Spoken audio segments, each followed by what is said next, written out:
Salut à tous, bienvenue en ce jour, en ce mercredi 3 septembre 2025 sur le Radio Intercontinental, sur Patrick Info-Nous. L'actualité au cœur du monde et l'actualité à travers l'Europe, l'Afrique, l'Asie, l'Amérique. Et nous vous saluons depuis le continent 237 à Douala, Yaoundé, le Cameroun. Nous sommes très près de vous. Chaque jour au quotidien pour l'information et l'actualité qui bat son plein de ce côté.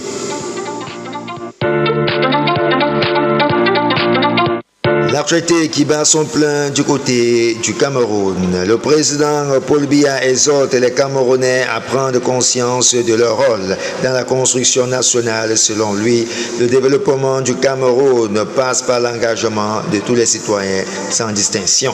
Ayons conscience de notre responsabilité collective dans l'édification d'un Cameroun uni et prospère. Le Cameroun a besoin de toutes nos énergies, a déclaré le président Paul Biya. Une sortie qui intervient dans un contexte où le pays fait face à de multiples défis, tensions sociales, attentes et démocratiques, pression économique et appel à une décentralisation plus effective.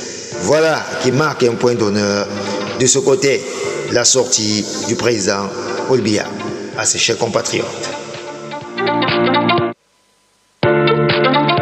L'actualité qui bat son plein du côté du Burkina Faso.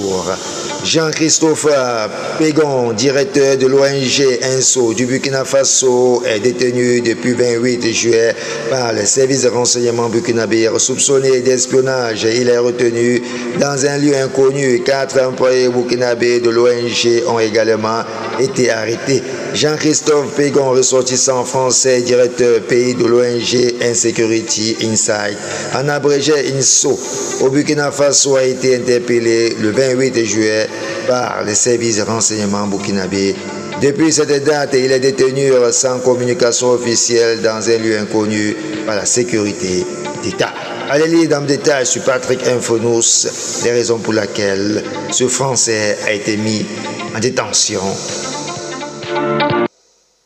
dans une piste inconnue. L'actualité qui bat son plein du côté du continent du continent 237, c'est au Cameroun, Douala, Yaoundé, présidentielle 2025 et les campagnes. Et chaque leader d'opposition qui bat son plein à travers les campagnes. Alors le président du FSNC, en prélude de l'élection présidentielle du 12 octobre 2025, le Front pour le salut national du Cameroun, en abrégé FSNC, de Issa Tiroma, président national du parti, déploie une stratégie de proximité sur le terrain. Selon Cameroun, les tribus